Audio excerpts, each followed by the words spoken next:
This puppy was returned for the seventh time to the shelter. Then the staff made a shocking discovery. Benji was a beautiful dog, and at only 4 years old, he was full of life and energy. The only issue was that he had been adopted 7 times, and every time he found a new home, he was quickly returned to the shelter with little or no explanation. What was wrong with Benji? Why were so many families rejecting this poor little dog? Well, when one staff member took him home for the night, she made a shocking discovery that explained everything. Benji was a small but happy and friendly dog. He loved people giving him attention and playing with him, and was undeniably one of the most affectionate dogs ever.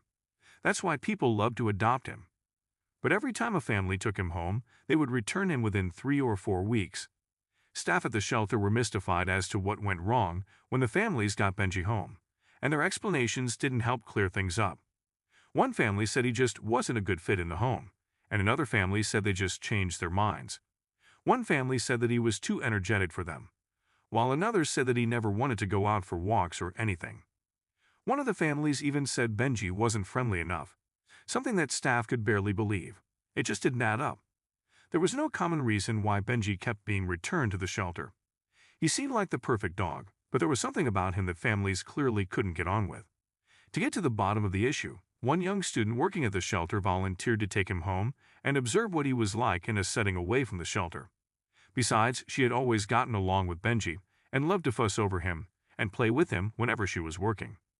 She loved his high energy and happy personality and thought he was both funny and cute. It was a smart match. So Clara ushered an overexcited Benji into a carrier and carried into her car. All Clara could do was smile at his enthusiasm. But truth be told, she was nervous. How would this go? Were all the families right about Benji? Was there something wrong with him? Was he that different when he was away from the shelter? She hoped this wasn't the case. When Clara arrived home, she opened the cage and allowed Benji to wander out at his own pace. She didn't want to push him or make him feel uncomfortable, so she left the room and tended to her other pet, while Benji plucked up the courage to explore his new surroundings.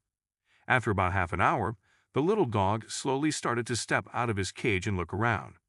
He might have been an excitable dog full of energy, but that didn't stop him from being a little curious when in a new and unfamiliar place. He started sniffing around and eventually made himself at home, running around the room and happily yapping at everything. That was the Benji that Clara knew. Eventually, Clara returned. As she opened the door to the room, though, she was followed by her old dog, Maxwell, and one of her cats, Lizzie. Immediately, Benji changed. He charged at the 2 new animals, baring his teeth and growling violently. He might have only been a small dog, but he was certainly intimidating. Lizzie the cat simply leaped out of the way, but Maxwell was unable to do that and quickly retreated behind Clara. Shocked at the sudden chaos unfolding before her, Clara quickly ushered her cat and dog out of the room. Then, as if by magic, Benji suddenly transformed back into the happy, hyperactive dog that she knew from the shelter. It was so strange. This was when things started to click into place in Clara's head. All of Benji's previous owners had not really given good, consistent reasons as to why they had returned him, but perhaps they were covering up his violent behavior. She made a mental note to check out this theory as soon as she arrived at work the next morning. For now, though, Clara made Benji comfortable with food, water, and blankets, and she made sure she triple-checked that the door was closed. She didn't want any fights breaking out overnight. Luckily, the next morning came without incident, and Clara set off to the shelter for work. When she arrived, the first thing she did was pull up Benji's file and find all of his previous owners. She was determined to make sense of things and get to the bottom of the issue with Benji. She started making calls to the various families, and one thing soon became abundantly clear. All of the homes that Benji had been to also had other pets in them. Just as Clara had suspected, Benji had displayed violent and aggressive behavior toward the family's other pets, and they had no other option than to return him to the shelter. What was also clear was that none of the families wanted to get Benji into any trouble or, even worse, have him put down, so they covered up the violent behavior in hopes that he would be able to find a family that suited him. Finally, it all made sense. Now there was a common reason why Benji kept being returned. And the best thing of all was that Clara could actually do something about it. She could try training Benji to be less hostile toward other pets and teach him how to live alongside other animals harmoniously and happily. Then maybe he could find a family that would love him, take him in, and keep him forever. But the big question was, would the training actually work? Sometimes dogs can't alter their behaviors no matter how much time and energy you put into them. Clara hoped with all her heart that Benji wasn't one of those dogs. She started slowly by letting Benji and her pets see each other through a gate. Her pets were very curious, but Benji remained angry and hostile, barking and biting at the gate. For several days things remained tense, and it seemed as if Benji really was just a dog that would forever remain dangerous to other animals. Over time, he started to get used to their presence. It was as if a miracle was slowly unfolding before Clara's eyes. One evening, she caught her cat, Lizzie, sitting in the same room as Benji, and he wasn't making any kind of fuss, just playing with a ball. She soon felt confident enough to open the gate and let her dog, Maxwell, wander in and meet Benji again. As Maxwell walked in, Benji jumped up, unsure of how to react. He was used to Maxwell's scent by now, but he still seemed a little wary. On the upside, though, he wasn't showing any violent behavior. Had Clara done it? Had she made Benji into a more animal-friendly dog? Was unsure and remained on high alert as she watched Benji walk up to Maxwell.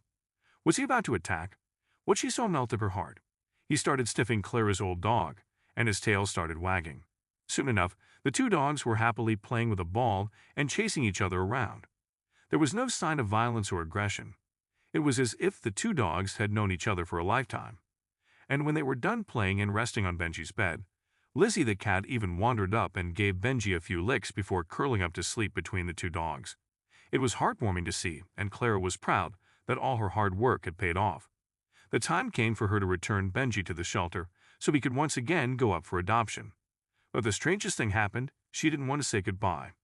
Over the course of Benji's staying with her, Clara had become very attached to the little dog, and she could tell that he had grown attached to her too. He even seemed to enjoy having new friends. So Clara made a big decision. She was going to be the one to adopt Benji and give him a forever home.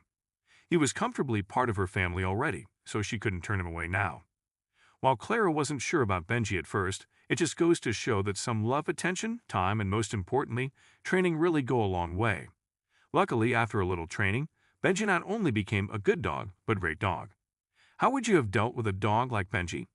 Could you have handled his naughty antics, or would you have returned him to the shelter too? I'd love to hear from you, so be sure to leave your thoughts and opinions in the comments section down below.